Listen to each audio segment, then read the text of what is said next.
Welcome everyone. So welcome to the November delivery team AMA. So if anyone has any questions they would like to ask us about anything to do with GitLab.com releases, GitLab.com deployments, releases to our self-managed users, Kubernetes migration, or anything else related to those sorts of things, then please go ahead.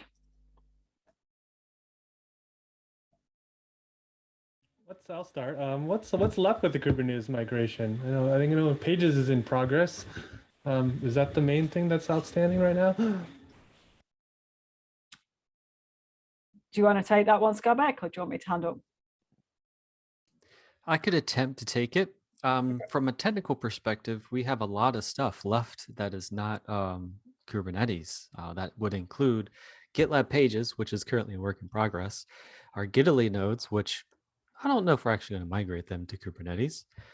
Prefect, which I think at this moment in time is still up in the air as to whether or not we're going to migrate that into Kubernetes.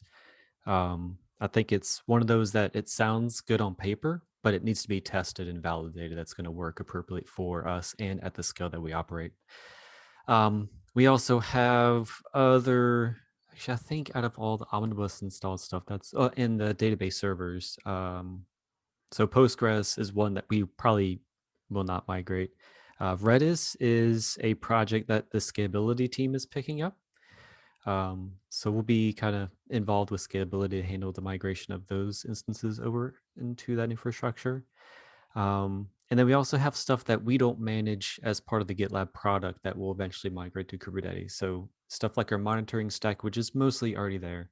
But we also have stuff like Camo Proxy and Plant UML. Plant UML is already in there, but Camo Proxy, for example, is not. So at this point, I made a comment about this at KubeCon that we're roughly 90% complete with all of our front-end services that we install with the GitLab product in our Helm chart.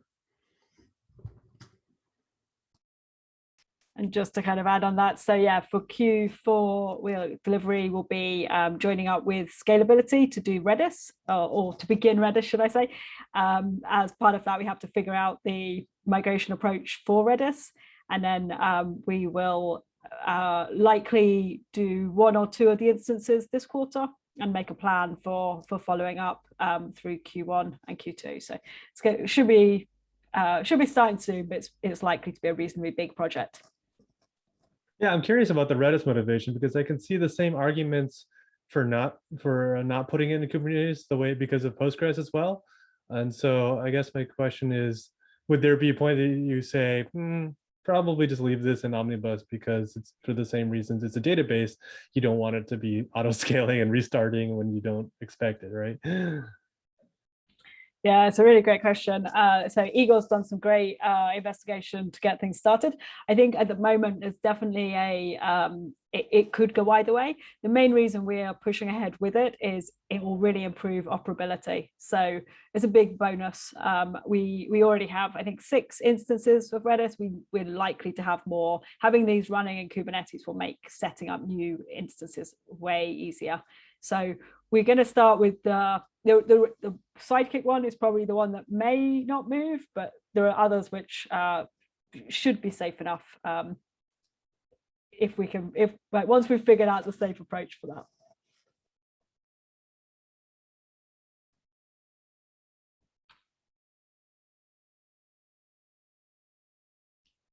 Awesome. Thank you for having the first question as well, Stan.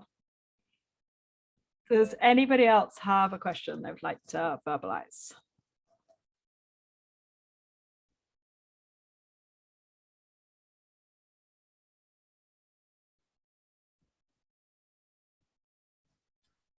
Well, nobody's asking questions. I'll have more questions then.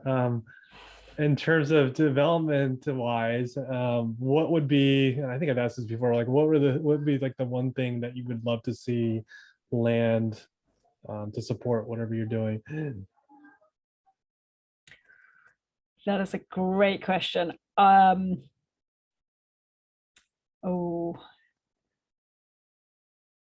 I would love us to have a great feature. One of the interesting things we're figuring out at the moment is the handling of Kubernetes cluster config changes versus the handling of deploying things onto a Kubernetes cluster. We use the same same process and kind of move between the two, and it's not super clear. Like they collide a bit, it's all a bit messy. I would love a GitLab feature that made that really easy. Like deploy something onto my Kubernetes cluster and keep that separate from update my Kubernetes cluster with this latest config.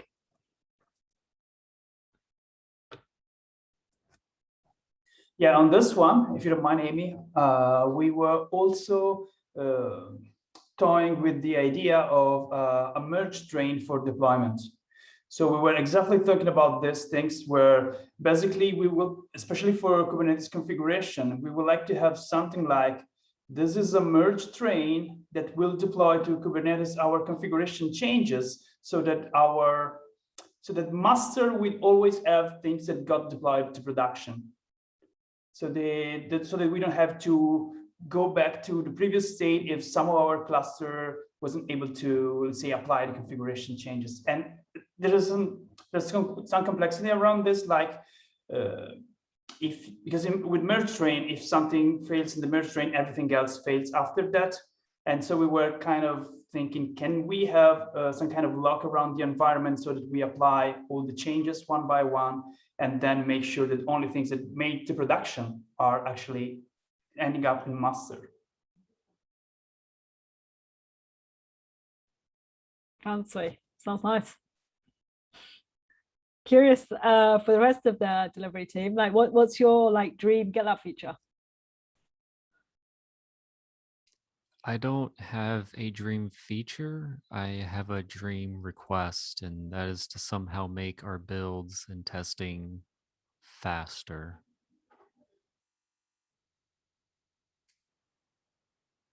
So your dream would be it finished in 5 minutes or less, right? What do you mean 5 minutes, Oh, sir? I'm sorry, 60 seconds. I'm sorry.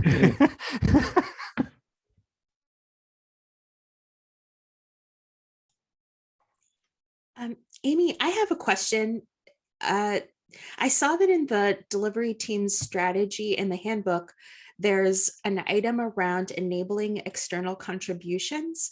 And I was wondering what the current challenges around that are, or just if you can tell me more about where you are there. Yeah, super great question. So the main challenges I think we face are the complexity. So one of our motivations behind setting this in our strategy is to kind of encourage us to keep things simple, keep things well documented, and make it as easy as possible for other people to join in. I think the feedback we generally get when people read through our release tools documents is that it's pretty tricky. They are complex. There is a lot that goes into managing releases. Unfortunately, that makes it a little bit trickier. So that's kind of the motivation. I think that's the main challenge, that the more we can simplify our release and deploy tooling. And one of the big ways we're doing that is like to try and actually get further into the product, make more use of actual GitLab features. And that allows us to remove a lot of the custom tooling we have and hopefully simplify it so that, the idea is that all GitLab users can make use of these tools to like deploy their own changes.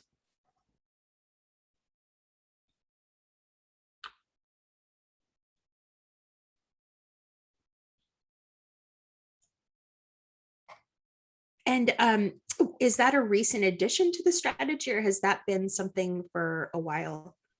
It's been around for a while. We have been focusing sort of through this year on, I think the strategy has probably been there for pretty much all of this year. So it's always been our kind of longer term goal to dog food GitLab features and bring our tooling back inside the product so that everybody can benefit from it.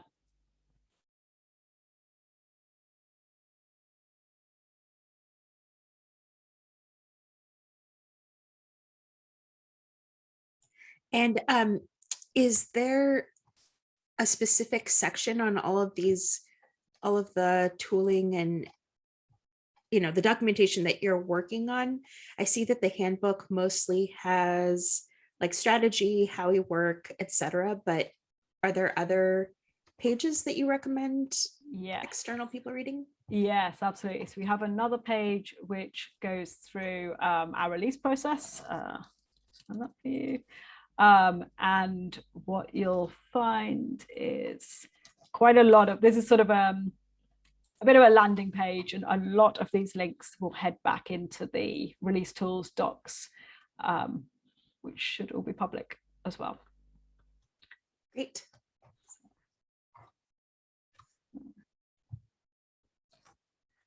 Let's drop it in there for you. So that's the other one. And again, it's a lot of information. We need to do a little bit of a reorg in there. So you'll start to sympathize with people's complaints about the complexity. But yeah, that's a great place to start with. And of course, contributions are always welcome. So if people have suggestions for how we can actually make this stuff easier to find, then please feel free to open MRs.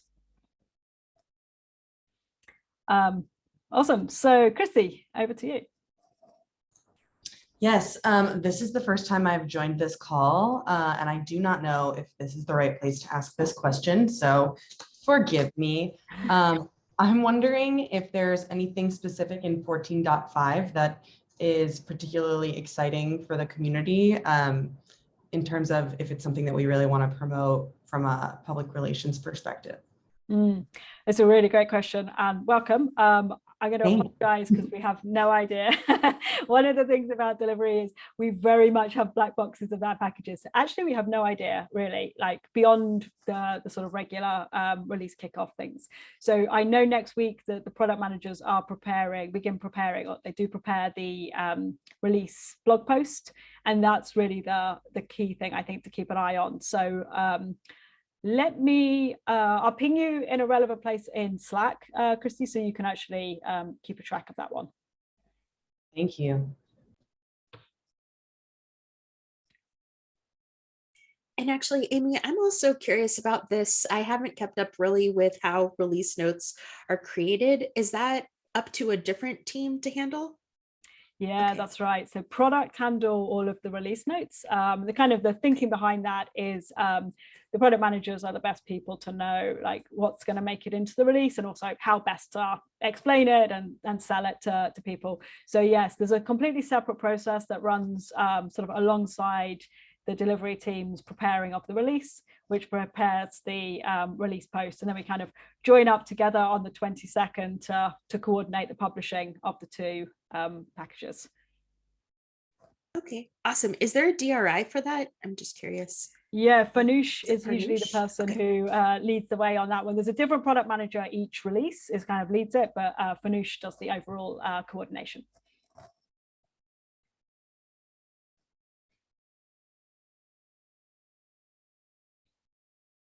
Awesome. Are there any other questions?